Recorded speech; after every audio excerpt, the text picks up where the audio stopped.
আর আল্লাহ জান কব্জ করা কি এতই কঠিন, জান কব্জ করা কি এতই কঠিন। আল্লাহ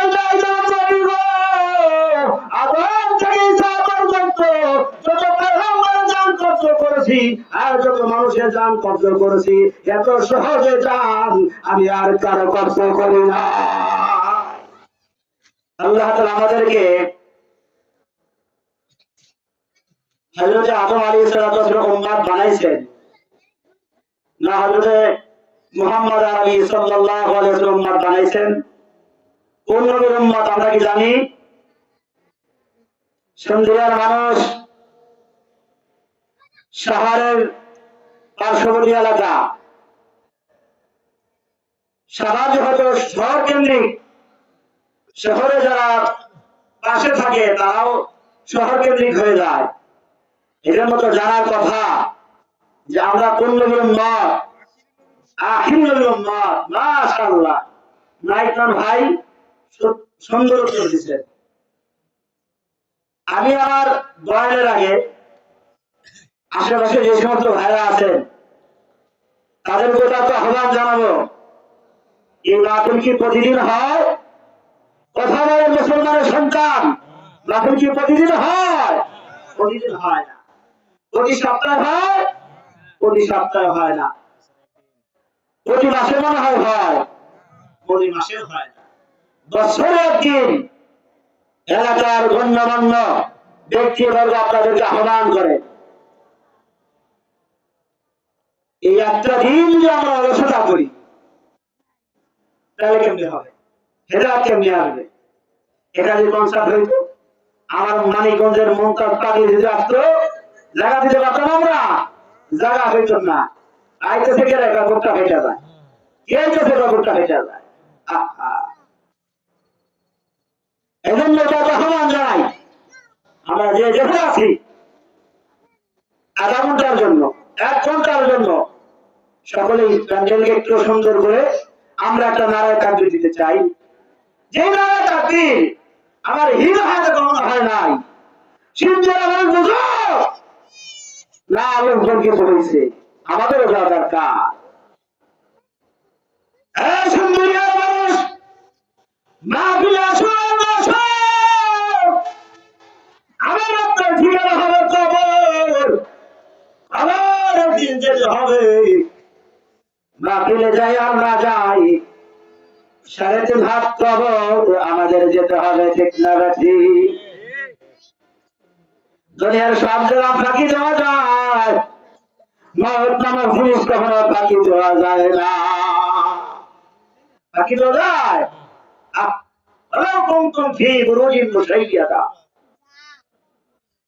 আল্লাহ কি বলে?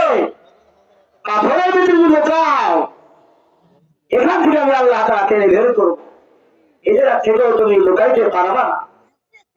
সেঞ্চুরিয়ার মানুষ কইতেছে প্রধান বক্তা আসবো, আমেরিকার এক হুজুর আসতেছে, প্রবাসী আমেরিকা, ওই হুজুর যখন আসবো তখন আমরা দলে দলে যাবো। শয়তানের ধোঁকা, শয়তান কি দেয়? ধোঁকা দেয়, ধোঁকা, ধোঁকার জগৎ। আল্লাহ তাআলা আমাদেরকে শেষ নবীর উম্মত বানাইছে। আল্লাহ তাআলা চাইলে আমাদেরকে হযরত আদম পয়গম্বর উম্মত বানাইতে পারতেন কি পারতেন না? আল্লাহর ক্ষমতা আছে তো বাবাজি? আছে। শেষ পয়গম্বর উম্মত বানাইতে পারতেন কি পারতেন না? অসংখ্য নবী দুনিয়াতে আগমন করছে, কোন নবীর উম্মত বানাইছে?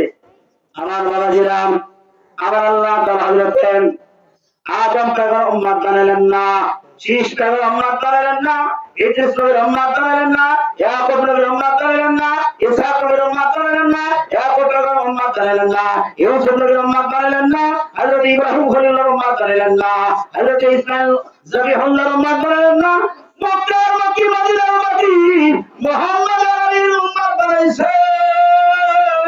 এই জন্য শুকর আদায় করেছি, আলহামদুলিল্লাহ। আমরা বলে লাইনে অনেক বছর মাঝখানে যাচ্ছিলাম, ওরা নিয়ে যাচ্ছ বড় মাদ্রাসা, 50 থেকে ভাড়ায় যাওয়া লাগে, 19 জন উস্তাদ ছিল। এই পেরেন্টের নামাজ জন্য নামাজ ছিলাম, উস্তাদ বলে বহুত করতে পারবো আমাদের স্থান। আলহামদুলিল্লাহ, আপনাদের বড় কথা, আমি 3টা মাদ্রাসা মহিলা মাদ্রাসা ছিলাম। আমি আমার মাদ্রাসা মিসকাত পড়াই। আলহামদুলিল্লাহ, দাওরা কলমা মাদ্রাসা দাওরা আমি 2টা ছিল আমার, পুরুষ মাদ্রাসায়। যাই হোক, লম্বা চড়া আলোচনা করা যাবে না। আমি আমার যে আয়াত তেলাওয়াত করেছি সেই আয়াতটা হলো এমন একটা আয়াত যে আয়াতে ইহুদি বিশ্বাস করে, কাফের বেঈমান বিশ্বাস করে, মুরতাদরা বিশ্বাস করে, মুসলমান বিশ্বাস করে, এমন একটা আয়াত তেলাওয়াত করেছি। এমন একটা আয়াত কেউ অস্বীকার করতে পারে না। কোরআনে যতগুলি আয়াত আছে সব আয়াত অস্বীকার করতে পারে কাদের বেঈমান মুশরিকরা, নাসারা খ্রিস্টানরা, যত পত্তলিক আছে, যত ধর্ম আছে, সমস্ত ধর্মের মানুষ, সমস্ত পত্তলিকের মানুষ এই আয়াতকে বিশ্বাস করে। সেই আয়াত নাম হলো মরণ নামক আয়াত। আয়াত নামটা কি? মরণ নামক আয়াত। এই আয়াতটা সকলে বিশ্বাস করে, কেউ অস্বীকার করে না।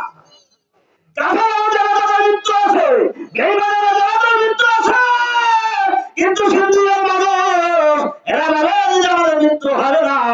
না না না, সকলে মৃত্যুবরণ করতে হয়। আমার বাবাজিরা, সকলে মৃত্যুবরণ করতে হবে। মৃত্যু থেকে কেউ বাঁচতে পারবে না। মৃত্যু এমন একটা জিনিস, মৃত্যু হায়াত নামক এমন একটা জিনিস। আমার আল্লাহ তাআলা সূরাতুল কালামাল্লাযী সূরাতুল মুলক আল্লাহ তাআলা মওত নামক জিনিসটাকে আগে আনছেন, হায়াত নামক পরে দিয়েছেন। অথচ আমরা বাস্তবে দেখি আগে হায়াত তারপরে মওত। কিন্তু আল্লাহ তাআলা মওত কেন আনলেন? পৃথিবীর মানুষেরা তোমরা বুঝে নাও, মওত তোমাদের নিশ্চিত, তোমাদের হায়াতটা অনিশ্চিত। অর্থাৎ যখন এরকম ভাবে নিঃশ্বাস নিছি, এরকম নিঃশ্বাস ফালাইছি, আর নিতে পারবো না। পৃথিবীর মানুষ হায়াত নামক জিনিসটা অনিশ্চিত, মওত নামকটা নিশ্চিত। এই জন্য আল্লাহ তাআলা আয়াতের ভিতরে মওত শব্দটা আগে আনছে। আমরা বলতেছিলাম সকলে মৃত্যুবরণ করতে হবে, মওত থেকে কেউ রেহাই পাবে না। আমার আপনার নবী কি মওত থেকে রেহাই পাইছে? না বাবাজি, আল্লাহ নবী, বিশ্ব নবী, রহমতের নবী, মক্কা মক্কি মদিনার নবী মুহাম্মদ আরবি সাল্লাল্লাহু আলাইহি ওয়াসাল্লাম মওত থেকে রেহাই পায় নাই। ঠিক আছে, হযরত জিবরাইল আলাইহিস সালাতু ওয়াস সালাম আগমন করবে, এমন অবস্থায় হযরত আজরাইল আলাইহিস সালাতু ওয়াস সালাম আগমন করেছে। আজরাইল যখন আগমন করেছে, আল্লাহ নবী অসুস্থ, আল্লাহ নবী অসুস্থ অবস্থায় যখন দরজা আনলক করছে, দরজার টক আওয়াজ হয়েছে। আল্লাহ নবী বলে, ফাতেমা দরজা খুলে দাও। ফাতেমা দরজা না, দরজা খোলা যাবে না। এখন যদি দরজা খুলে দেই, আপনার কাছে মাসলা জিজ্ঞাসা করবে, আপনার কাছে হাদিস জিজ্ঞাসা করবে, আপনার কোরআন তেলাওয়াত শিখবে। আর যদি আপনি শেখাইতে যান তাহলে আপনি অসুস্থ বেশি হয়ে যাইবেন। না, দরজা খোলা যাবে না। আল্লাহ নবী বলে, ফাতেমা এমন একজন ব্যক্তি দরজার সামনে আছে, আর অনুমতি লাগে না। এমন একজন ব্যক্তি আছে রে মা, তার অনুমতি লাগে না।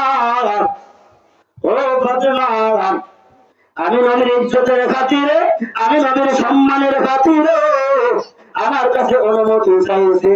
তার নাম হলো হযরতে আজরাইল। লালাতুল মওতের কাছে ফাতেমা দরজা খুলে দাও। দরজা যখন খুলে দিয়েছে, ফাতেমা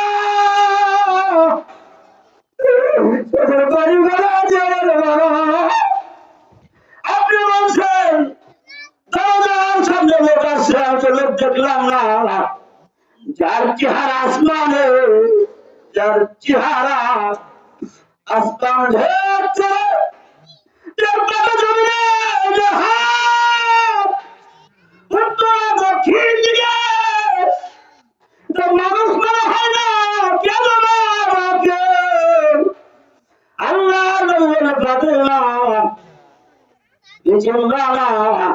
হাযা হাযিউল লাজ্জাত আচরণকারী সব কিছু কর্তন করে দেন তিনি হলেন মালাকুল মাউত। লম্বা করে আলোচনা, এখানে বেশি কথা বাড়ানো যাবে না। আল্লাহ নবীর কাছে অনুমতি চাইলেন, নবীজি আল্লাহ সালাম পাঠাইছে, আপনি হজরতে থাকবেন না পরজগতে যাবেন। আপনার অনুমতিতে আমার আল্লাহ তাআলা আপনাকে সাথে কথা বলার অনুমতি দিয়েছেন। আল্লাহ বলেন না, মা জানি জিবরাইল, জিবরাইল যতক্ষণ পর্যন্ত না আসবে ততক্ষণ পর্যন্ত আমি উত্তর দিতে পারবো না। সিলসিলাতুল জানাজ বুখারী শরীফের আল্লাহ নবীর কাছে হযরত জিবরাইল আলাইহিস সালাতু ওয়াস সালাম যখন আগমন করতেন, টং টং টং টং আওয়াজ হইতো। আল্লাহ নবীর সাহাবীরা অপেক্ষা করো, এখন কথা বলা যাবে না। এই মুহূর্তে আল্লাহ তাআলা বার্তাবাহক পাঠায়া দিয়েছে, জিবরাইল আমিনকে পাঠায়া দিয়েছে। কোন একটা ঘটনা ঘটে গেছে, কোন একটা ঘটনা ঘটবে, হয়তো ঘটে গেছে, হয়তো ঘটবে। ও সাহাবীরা তোমরা চুপ হয়ে যাও। এই আমার আল্লাহ পাকের আলোচনা। জিবরাইল একবার আসছে চাটাই পরিধান করে, আবার আছে পয়লা অবস্থায়। যাই হোক, ওটা আমরা শোনা কথা বলতেছিলাম। জিবরাইল আমিন আলাইহিস সালাতু ওয়াস সালাম নবীজির কাছে আসছে। ওগো নবীজি, আল্লাহ সালাম পাঠাইছে, আপনি যদি থাকতে চান থাকতে পারবেন, আর আপনি যদি চলে যেতে চান চলে যেতে পারবেন। কিন্তু আমার আল্লাহ তাআলা কোরআনে আয়াতে বলছেন, প্রত্যেকে মৃত্যুশীল, প্রত্যেকটা প্রাণী মৃত্যুশীল, প্রত্যেকে দুনিয়া থেকে বিদায় হয়ে যেতে হবে, কেউ দুনিয়া থাকতে পারবে না। ওগো নবীজি, আপনি যদি থাকতে চান থাকতে পারবেন। আল্লাহ নবী বলেন, জিবরাইল তাহলে যদি মৃত্যুবরণ করতেই হবে তাহলে আর থাকার কি প্রয়োজন, তাহলে চলে যেতে হয়। আজরাইল আলাইহিস সালাতু ওয়াস সালাম জানতাম বের করবেন, এমন অবস্থায় আল্লাহর নবী বড় পেরেশানি বনে গেছেন, প্রত্যেকটা পশম যে ঘাম বের হয়ে গেছে। আল্লাহর নবী ছটফট করতেছেন।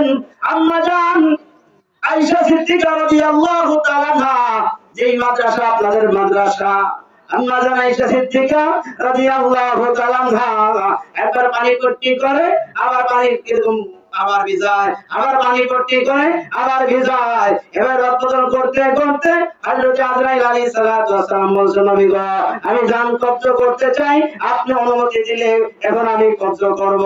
আল্লাহ অনুমতি দেয়, আর আল্লাহ আজরাইল জান কবজ করা কি এতই কঠিন, জান কবজ করা কি এতই কঠিন। আল্লাহ নবী গো, আদম থেকে ঈসা পর্যন্ত যত পয়গম্বর জান কবজ করেছি আর যত মানুষের জান কবজ করেছি, এত সহজে জান আমি আর কারো কবজ করি না। সবচেয়ে বড় আরাম আয়েশের সাথে আপনার জান কবজ করতেছি, যাতে বেদবি না হয়, যাতে ঝামেলা না হয়, যাতে আপনার কষ্ট না হয়। আল্লাহর নবী বললেন, উম্মতেরা জান কবজ করা বড় কঠিন, দুনিয়া থেকে জান কবজ হওয়াটা বড় কঠিন। আত্মা ছাগল আমরা দেখছি, যদি তার চামড়া গলাই কত কঠিন হয়, তার থেকে বড় কঠিন হলো মালাকুল মউত ফেরেশতা যখন আমার আপনার জানটা কবজ করে নিয়ে যাবে। আল্লাহ তাআলা আমাদেরকে মৌতের প্রস্তুতি নেওয়ার তৌফিক দান করুন। জবান ধরে বলেন আমিন। আমরা যদি এতটা সকাল সন্ধ্যা সারাদিন ধরে মৌতের কথা স্মরণ করে, আল্লাহ তাআলা মৌতের কষ্ট আল্লাহর কাছে দান করবেন। আল্লাহ তাআলা আমাদেরকে মৌতের কথা বেশি বেশি স্মরণ করতে তৌফিক দান করুন। জবান করে বলেন আমিন। আমি যে আলোচনা করতেছিলাম, লম্বা চড়া আলোচনা, সময় সংক্ষিপ্তের কারণে আমি আলোচনা করতে পারলাম না। পরবর্তীতে কোন সময় আল্লাহ যদি আপনাদের এলাকায় আসি আলোচনা করবো। আল্লাহ তাআলা আমাদেরকে দ্বীনের জন্য কবুল করুন। আসসালামু আলাইকুম ওয়া রাহমাতুল্লাহ।